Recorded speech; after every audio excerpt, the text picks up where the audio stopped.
YouTube, what is going on, man? It's your boy Benji, and we are back balling. If you're new, please don't forget to subscribe, man. It is a glorious day. We got to watch over the weekend. Caitlin Clark, Angel Reese teamed up in the All Star game, first of many for them. Two rookies in the All Star game. Caitlin Clark broke the rookies' assist record. She called it during the game when she found out it was Sue Bird's record originally. And Angel Reese with another double-double. Guys, hey, we could say all we want, but at the end of the day, these are the front runners of the rookie class that have been bringing a lot of eyes to the W. Of course, y'all have been trying to pit these two women against each other all season long, but look what they did. They did it big in their first All-Star game. Crazy enough, though, this game was really important because obviously not only did we see Caitlin Clark and Angel Reese on the same team, but we also got to see them play against Team USA, which a lot of people believe that Caitlin Clark was snubbed on. A lot of people thought Caitlin was snubbed when it came to Team USA.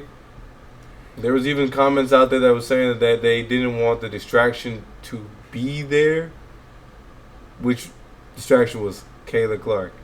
Distracting them from possibly their goals or possibly having the fans putting too much pressure on them or her.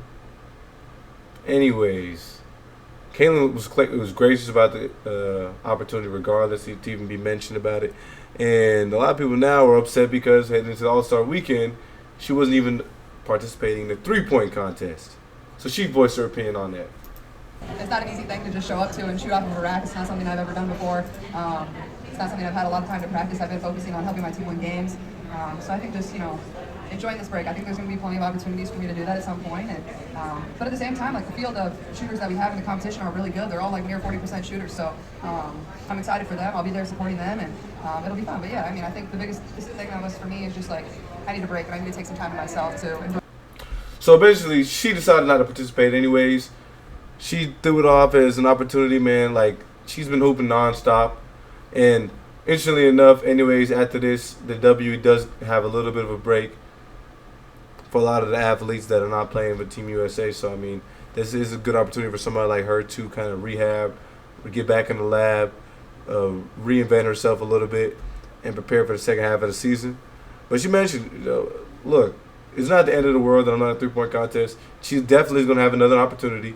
She actually mentioned that she was declined it because she just wanted to rest. But yeah, anyways, crazy enough, it was a bad look for a lot of people believe to be for the Team USA team because Caitlin and them girls came out there and cooked them. ARIKE, regardless, which I don't think got enough love, ARIKE Ogunbowale was the MVP. She had like 34. She was going crazy. Caitlin Clark even talked about that and even mentioned that she didn't actually want to get in the game while ARIKE was cooking. So I think plenty of people know ARIKE is one of the better 1v1 players in the WNBA. So most people aren't surprised, but when she gets cooking, she gets cooking. The Wings haven't been good at all this year, but she's been cooking. But they're going to show you, man. For one, All-Star games can be competitive, high level, and actually attractive for the fans. As you can see, they was hooping. They full court pressing, denying Caitlin Clark the ball in an All-Star game. You never see that in the men's game. So, guys keep playing around, man.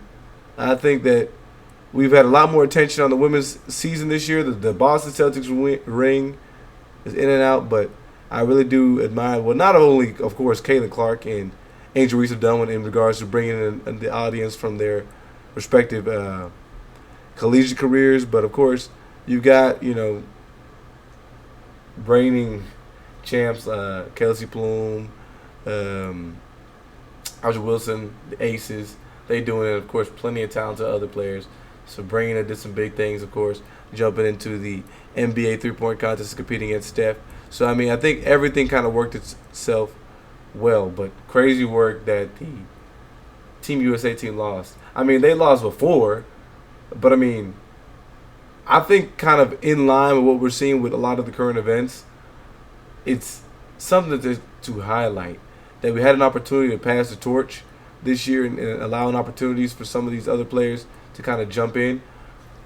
but with not only Caitlin Clark, but even ARIKE, who mentioned that she dropped out due to politics.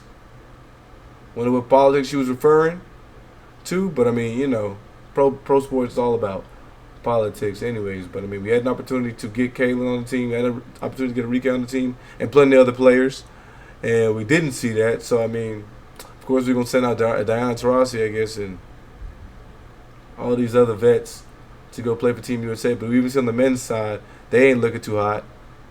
So I mean, I think this is just a good indicator of there's a lot of talent out there, and we haven't even crossed the water yet. Angel Reese even mentioned that she enjoyed playing with Caitlin Clark, so I know there's kind of contrived animosity between the both of them, that we've tried to kind of pit pit them against each other. I mean, they really linked at the waist, you know, kind of for the rest of their careers, but they just came to hoop, man, and they doing it. Angel, I know you're never asked questions about Caitlin, and she's never asked questions about you, but how about the experience of being teammates and actually getting to be on the floor together? Because you did have quite a few minutes of run there together in this second quarter. Yeah, it's so cool. I know when she gets the ball, I'm running to look for the ball because I know she's going to throw it. So she's been great to play with. I mean, the future, we're going to be playing with each other a lot. Hopefully in 4 years we can be Olympians together. So, Angel, it's been a terrific rookie. Angel, I know you're Hey, facts though. If we hating in the comments, let me know, man. If we hating. But yeah, a lot of people were excited about that. Caitlin, quick attack. Drop off. Angel. Come on now. And we can't forget, Big Flo was out there too. And she got some support from, she supported Caitlin, of course, with plenty of other players. You know, Fever. And of course, her former teammate. See, she's even mentioning that, you know what I'm saying? She was lit for the Caitlin Clark and Angel Reese connection. My daddy, they see in my face when I'm in the paper. One of the ones, you see the trophy. Gotta respond if you really know me. I came up from the bottom and now I'm goated. Throw you the ooh, we like. I can't lie, FLAUJAE really the GOAT. I mean, but something I found interesting was that a lot of people, like I said, we ended the day we're talking about how the Team USA women's squad took the L, and a lot of people were pointing to Diana Taurasi, of course, is going to be their vocal leader, probably their leader by example and work ethic. But anyways, she was upset. I mean, and first of all, I love it because we're taking these All-Star games seriously. But I mean, a lot of people felt like she spent a lot of the year hating on the rookies, and in the opportunity to kind of match up against these players, and not just Angel Reese and Caitlin Clark, but you know, like I said, there's plenty of other studs on the other squad, and they took the L as Team USA was supposed to be comprised of some of the best players in the W, and they took the L in the All-Star game. That's kind of, you know, telling. And you can see what it says up there, man. Just effing sucks. It's a good reminder we got to come to play no matter who we are. Very true. Sometimes talent will get beat when they do not work hard. And Taurasi's not playing games with y'all. She really loves basketball stuff. But real spill though, she showed some love. I think at the end of the day, they're here to compete. But it seems as if Caitlin's grown on everybody now. I think everybody's seeing what she's been doing for the league in regards to her face, her name is bringing fans all around. But additionally, it's highlighting the opportunity of other players. The people that are tuning in just to watch Caitlin and possibly the drama. You've got plenty of players showing out night in, night out. I mean, Kennedy Carter has been absolutely balling for the Sky, and while everybody's sitting there trying to check out whether or not Angel Reese is going to beat the rebound record. So, I mean, there's plenty of players each and every night doing their thing, and I think that it's been good for the game, really just having this many eyes, this many butts in seats. But at the end of the day, man, a lot of people was hating on Taurasi. I mean, she's like 42. Everybody's saying she got to retire, man. Give it up. At the end of the day, she's going out really on her terms. I mean, we watching LeBron play all these years, so might as well watch Taurasi do it too, man. A lot of people regard her as the GOAT, you know, in the women's game. So she got the endorsement from Kobe. I mean, a lot of current players previous players view her as the GOAT. Some people view Sharon Miller, but I mean, you know, we never got to see her play in the W. But I mean, obviously, other than that, I mean, a lot of people will give it to TAURASI, man. So I mean, salute to her. At the end of the day, looks like she coming around. Looks like Angel Reese, Caitlin Clark, they coming around. Regardless, everybody really enjoyed the game. Got a couple popping tweets. Phoenix, the premier city, the premier hoop city in the country right now. Finally get the one All-Star game ever. I'm glad it was this one. The Phoenix Mercury gone all out, let nothing untouched. Celebration of women's basketball from past to present and future, and honoring the woman on whose shoulders this league was built. PSA, everyone watches women's sports. USA times WNBA All Star.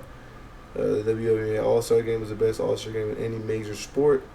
Probably agree. Team USA coach Cheryl Reeve calls tonight's All Star game probably the greatest spectacle in our league's history. City's attention on the league's players, national team, Phoenix hospitality, all the forces we see converging on one night. Shout out to the Mercury.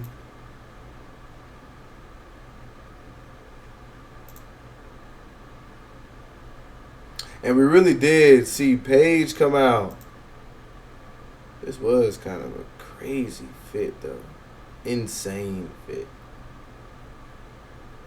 But, salute.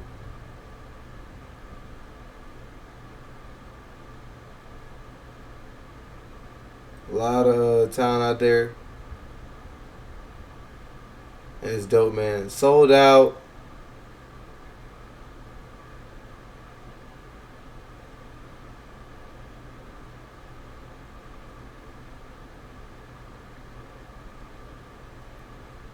They came to play, and a lot of people came to catch the show. Oh, yeah, Unk in the stands.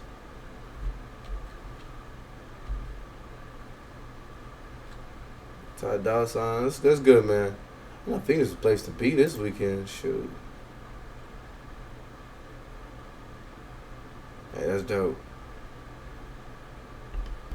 But anyways, man, Kayla said that she might have had to rest, man. It's going to be interesting to see how these teams finish off the season. I think they're actually talking about Caitlin Clark being third in MVP voting right now behind Sabrina and Aja. So it'll be interesting to see how these teams finish off. I mean, we saw the Fever start out pretty terrible. Likewise with the Chicago Sky. A lot of teams are catching their rhythm right now. I mean, the Liberty are ridiculous. But I mean, hey, look.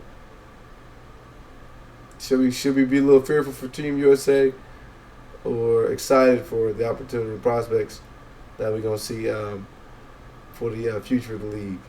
Leave what you think in the comment section below. Looks like everybody's done hating and all the other stuff. They just back to hooping and playing good sports, man. And we might see a crazy Caitlin Clark coming after the break because she went insane in July. But stay tuned to the next video.